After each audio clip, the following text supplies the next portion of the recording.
What's the weather like at your area? Ok, chicos de 10 años, en este video vamos a aprender a hablar de condiciones del clima y ustedes al final deben enviar un audio donde contesten a esta pregunta. What's the weather like at your area? ¿Cómo está el clima en su comunidad o en su zona? It's sunny. It's sunny. It's rainy. It's rainy. It's cloudy. It's cloudy. It's windy. It's windy. What's the weather like at this area?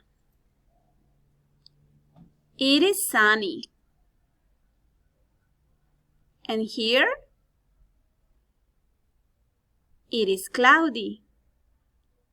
What's the weather like at this area? It is rainy.